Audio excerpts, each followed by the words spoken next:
그러므로 만군의 여호와께서 이와 같이 말씀하시되, 보라, 내가 내 딸 백성을 어떻게 처치할꼬. 그들을 녹이고 연단하리라. 그들의 혀는 죽이는 화살이라. 거짓을 말하며 입으로는 그 이웃에게 평화를 말하나 마음으로는 해를 꾸미는도다. 내가 이 일들로 말미암아 그들에게 벌하지 아니하겠으며 내 마음이 이런 나라에 보복하지 않겠느냐. 내가 산들을 위하여 울며 부르짖으며 광야 목장을 위하여 슬퍼하나니 이는 그것들이 불에 탔으므로 지나는 자가 없으며 거기서 가축의 소리가 들리지 아니하며 공중의 새도 짐승도 다 도망하여 없어졌음이라. 내가 예루살렘을 무더기로 만들며 승냥이 굴이 되게 하겠고 유다의 성읍들을 황폐하게 하여 주민이 없게 하리라. 지혜가 있어서 이 일을 깨달을 만한 자가 누구며 여호와의 입의 말씀을 받아서 선포할 자가 누구인고? 이 땅이 어찌하여 멸망하여 광야같이 불타서 지나가는 자가 없게 되었느냐?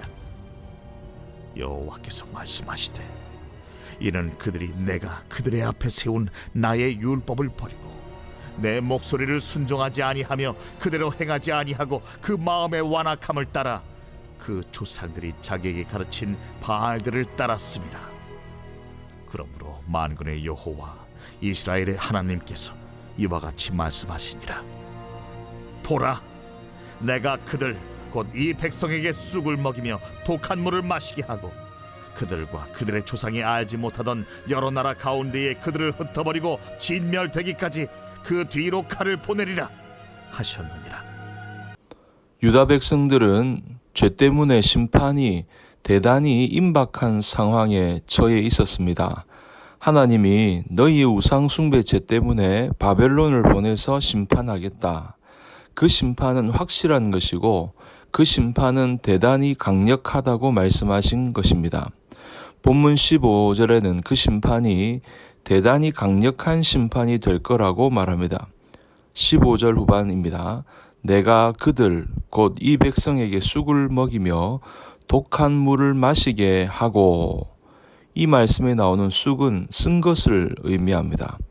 또 독한 물을 마시운다, 사약을 마시운다 라는 표현이 있는데, 그러니까 반역자에게 사약을 내린 것 같은 심판이 올 것이라고 하는 말입니다.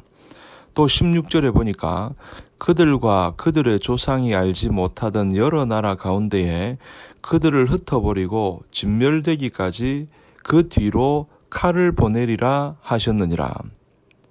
그러니까 포로되어 다 헤쳐 놓도록 하고 또 그 뒤를 쫓아 칼을 보내가지고 죽게 만든다는 말씀입니다. 그러니까 포로됨과 사망과 파괴 이런 일들이 하나님의 심판에 동반되게 될 것이다 하는 말씀입니다. 대단히 무서운 공포전쟁, 소설에서나 읽을 수 있는 그런 장면입니다. 그러면 하나님이 유다 백성을 이렇게 심판하겠다고 말씀하시면 유다 백성들은 어떻게 해야 합니까? 당연히 나와야 하는 반응은 울어야 합니다. 자신을 죽이겠다고 하는데 당연히 울어야지, 그때 웃고 있는 사람은 정상적인 사람이 아닙니다. 울어야 되는 것입니다. 그러니까 예레미야가 17절에 야, 곡하는 부녀를 불러와라. 초상집에 가서 아이고 아이고 하는 그 부녀를 말하는 것입니다. 또 18절에 보니까 그들로 빨리 와서 우리를 위하여 애곡하게 하여 우리의 눈에서 눈물이 떨어지게 하며 우리 눈꺼풀에서 물이 쏟아지게 하라고 말씀합니다. 눈꺼풀에서 쏟아지는 물을 눈물이라고 합니다. 그러니까 눈물이 흐르게 하라는 말이죠. 또 20절 후반에 너희 딸들에게 애곡하게 하고 각기 이웃에게 슬픈 노래를 가르치라. 슬픈 노래를 가르치라. 그러니까 유다 백성들은 하나님이 심판하신다고 하면 울어야 되는데 울 줄 모른다는 게 문제입니다. 여러분, 슬픔이 있으면 울 줄 알아야 됩니다. 울면 하나님이 들으시고 바꾸어 주십니다. 여러분, 기도할 때 제일 빠른 기도가 우는 기도입니다. 그러니까 울면 주님이 빨리 응답해 주는 것입니다. 하나님이 유다 백성을 이렇게 잔인하게 심판하시는 것은 그러면 정당한 일이냐? 정당한 것이다 하는 거죠. 13절에는 소극적인 이유가 나오고 14절에는 적극적인 이유가 나와 있습니다. 하나님이 왜 유다 백성을 심판하느냐? 13절에 여호와께서 말씀하시되 이는 그들이 내가 그들의 앞에 세운 나의 율법을 버리고 내 목소리를 순종하지 아니하며 그대로 행하지 아니하고 해야 될 걸 안 했다는 말이죠. 14절에 그 마음의 완악함을 따라 그 조상들이 자기에게 가르친 바알들을 따랐습니다. 우상 숭배를 했다는 것입니다. 하지 말아야 될 것을 했다는 얘기죠. 여러분, 나는 나쁜 짓을 안 했다. 이것만 가지고 죄가 없는 것은 아닙니다. 해야 될 것을 안 한 것도 죄입니다. 예를 들어 부모가 애를 낳아놓고 나 나쁜 짓을 하나도 안 했다 그러면서 젖을 안 먹이고 굶겨 죽이면 그거는 죄 아닙니까, 여러분? 그러니까 죄란 나쁜 짓을 한 것도 죄지만 선한 일을 해야 될 것을 안 한 것도 죄입니다. 이처럼 죄는 저지른 것도 죄고 안 한 것도 죄입니다.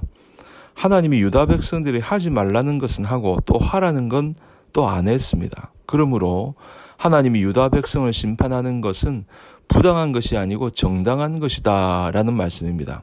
그래서 오늘 본문에서 이런 죄를 저지른 이스라엘 백성들이 해야 할 일, 돌이켜야 될 일, 회복하기 위해서 반드시 해야 할 일 두 가지를 말씀하고 있습니다. 첫째는 하나님 말씀을 받으라 하는 것입니다. 12절에 여호와의 입의 말씀을 받아서라고 기록되어 있죠. 말씀을 듣고 아닙니다, 아닙니다 하며 안 받으면 소용없는 것입니다. 말씀을 들으면 받아들여야 됩니다. 여러분, 말씀을 듣고 받아들이시기를 주님 이름으로 축복합니다. 두 번째, 하나님의 말씀을 듣고 순종해야 합니다. 13절에 내 목소리를 순종하지 아니하며 그대로 행하지 아니하며 라고 되어 있죠. 우리는 하나님 말씀을 듣고 받아들이고 순종해야 합니다. 말씀을 듣지도 않고 받지도 않고 순종하지 않으면서 하나님을 어떻게 알 수 있단 말입니까? 우리가 말씀을 듣고 받고 믿고 순종하면 하나님이 우리를 아시는 것이고 우리도 하나님을 알게 될 것입니다. 그러므로 말씀을 듣고 믿고 받아들이고 순종하는 저와 여러분 모두가 될 수 있기를 주님 이름으로 축원합니다.